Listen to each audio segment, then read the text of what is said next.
Hello, I'm John and welcome to my channel, Disquiet and Dragons. In this video, I'll be looking at the books that I read in April. The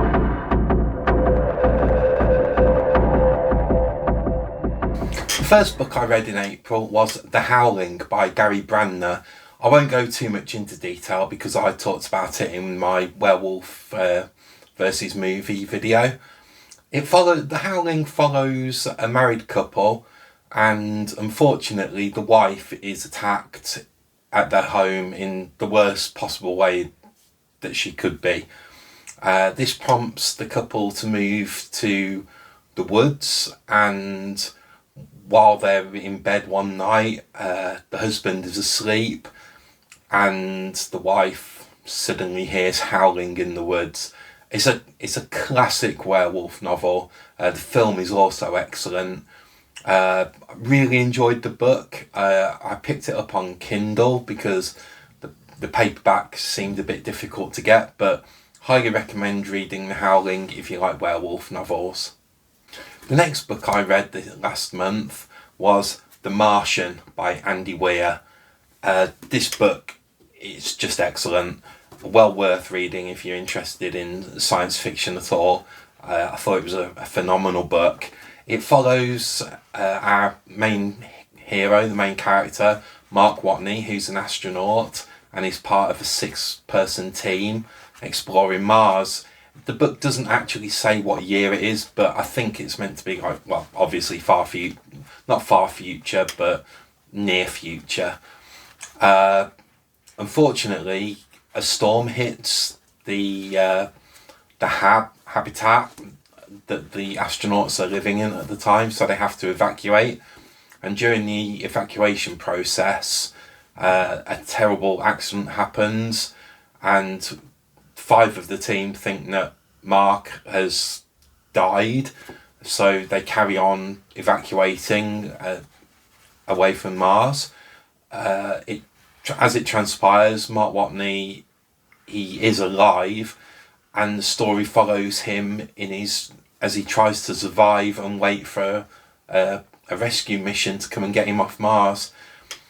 The only reason I wouldn't make this a 5-star read is, while the science is completely believable and the author does such a good job in making not very scientifically minded people like myself understand it and totally buy that what he's writing could happen, but those sections tend to be a little bit dry. But other than that, it's a funny, heartwarming, emotional book, and I highly recommend reading it if you haven't.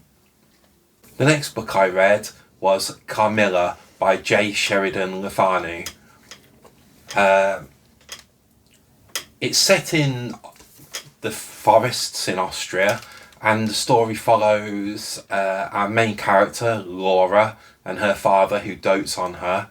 Laura is a young woman. I think she's about 16 or 17 in the story. Even though her father loves her dearly, she's quite lonely. They live in this castle in the middle of the woods. And one day, her and her father have been for a walk, and this strange carriage arrives at the gate to their castle. And an old woman who's quite upset by events, she ends up speaking to the father, and events play out that lead to the beautiful Carmilla staying with the father and Laura. The story then follows how Laura and Carmilla become friends. And overall, this book, I struggled a bit with some of the language, but it is a very old book. It was actually written before Dracula by about 20 years or so. So the language is overly poetic at times, and sometimes that leads to the story dragging a little bit. It's by no means is it a bad book. I'd give it a solid 7 out of 10. If gothic horror is your thing, you'll probably find something to enjoy in this book. I don't think I'll rush to reread it, but I'm glad that I read it. If it's your type of thing, Carmilla might be worth reading. The next book I read was All Systems Red by Marcia Wells. In a corporate future, all interplanetary exploration is controlled by the company. They, if you want to do like an archaeological dig on a far distant planet, you have to buy all your supplies and get permission from the company. And as part of the package, all like expeditions come with a sec unit, or as the main character in this book, the Murderbot. The Murderbot in this story, he's actually kind of self-aware. He's hacked into his governor unit, which like controls him normally, and he's decided that he's going to spend most of his time doing a bit of murder botting and watching soap operas. The story follows him as he protects this group of scientists, and on this planet there's another group of scientists also working, and all of a sudden they go dark and they have no communications with them, and it follows the scientists and the Murderbot investigating it, and it goes wrong very quickly. It was a very short book, very quick paced book, genuinely funny in places, but it was a bit simplistic maybe. It was like Murderbot goes here, kills a bunch of people, Murderbot goes there, gets hurt, heals, kills more people. But considering it was such a short read, that wasn't too much of an issue. Would I recommend it? If you're into science fiction, yes, it's worth reading. If science fiction isn't your thing, I don't think this is the book that's going to sway you on changing your reading habits. But if you enjoy science fiction, and quite funny science fiction at times, it might be worth looking at. The next book, and I don't normally do rereads of books, but I think in future, this book and the previous book in the series, I'll definitely be rereading them. They are fast becoming one of my favourite books, and that is Bookshops and Bone Dust by Travis Baldree. Travis Baldree is fast becoming one of my favourite authors. Although I've only read 2 of his books, I can say that honestly I will instant buy anything he writes from now on. I just think he's phenomenal. The way that he makes you care about the characters, and even though it's low stakes fantasy, you get so invested in what the characters are doing and their relationships with each other, and it's just wonderful, heartwarming stuff. Bookshops and Bone Dust is a prequel to Legends and Lattes, and it follows our main character Viv, who's an orc mercenary, and as her and a group of mercenaries are trailing this necromancer, she gets injured and she has to go to the town of Merk and rest up while the rest of her band chase after the necromancer. And while she's like laid up with injury, she has to take things much easier, and she finds a bookshop in the town, and the bookshop is run by a little ratkin called Fern and her Griffith pet, Pot Roast. And the story, it's a slice of life. It's about how Viv finds her place and makes friends and acquaintances and relationships in the town. If you're after a cosy read, you can't go far wrong with Bookshops and Bone Dust and the other book in the series, Legends and Lattes. Absolutely brilliant reads, well worth picking up. The next book I read last month was The Troop by Nick Cutter, and this is a horror novel, and it's rough. It goes very dark very quickly. The story's set on this small island off the coast of Canada, and there's a scout leader and a group of teenage boys, and they're away for the weekend for a scout trip. Unfortunately, a guy kind of finds his way to the island, and he's infected with this extremely virulent disease, these parasite worm things. And as you can probably guess, as it's a horror, he comes into contact with the scout group, and blood and screaming and death and body horror ensues. It takes quite a lot to bother me with trigger warnings as such, but if you do have triggers and you wanted to read this, I would definitely check out the trigger warnings. It's extremely bloody.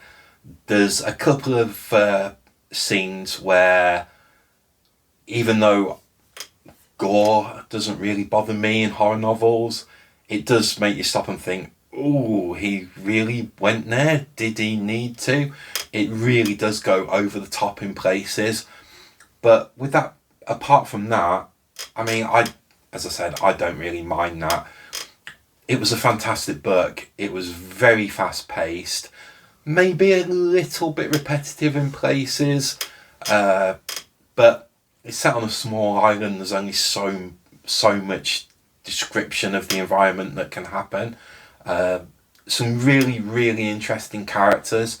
The way that there's two of the scout troop that are really the main characters, and the way that their story arc progresses and the way that they show each other different sides to what they perceive of each other.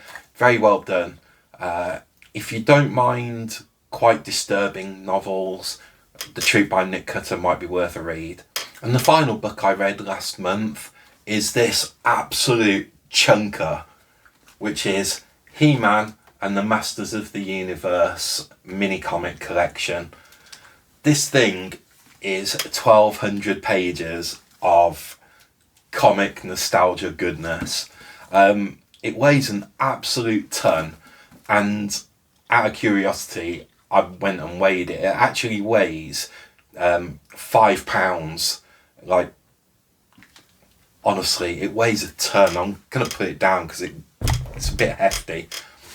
But yeah, in the 80s, the He-Man and the Masters of the Universe toys, they all came with, if you bought a figure, it came with like a little mini comic. And this book is a collection of every mini comic that was ever released alongside a Masters of the Universe toy.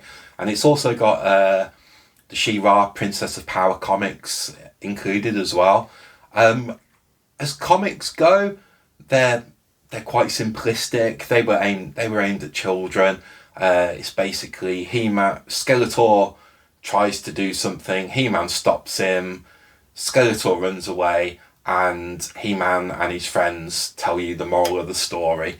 And that's about as complicated as these comics get.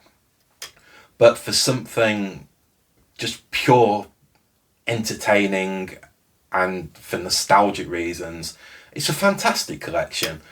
It brought back so many memories as I was reading it, and it was amazing that even though I read most of these mini comics like 40 years ago, maybe a bit longer, there were actually illustrations and stories that I remembered, and I had so much fun reading them. I can't really if you're not a fan of Masters of the Universe, I can't really recommend it. Even if you're into comic books, as I said, they're quite simplistic. But if you were a fan of Masters of the Universe as a child, it's brilliant, and it'll bring back so many memories. It's well worth picking up if you remember He-Man as a child. And that's it. That's all the books that I read last month. Overall, it was a pretty good reading month. No bad books as such. Ranged from average to phenomenal. So yeah, got to be happy with that. As always, I'd like to thank you for watching, liking and subscribing. It really does mean a lot to me. I hope you're all really enjoying what you're reading at the moment. I'll talk to you again soon. Cheers. Bye.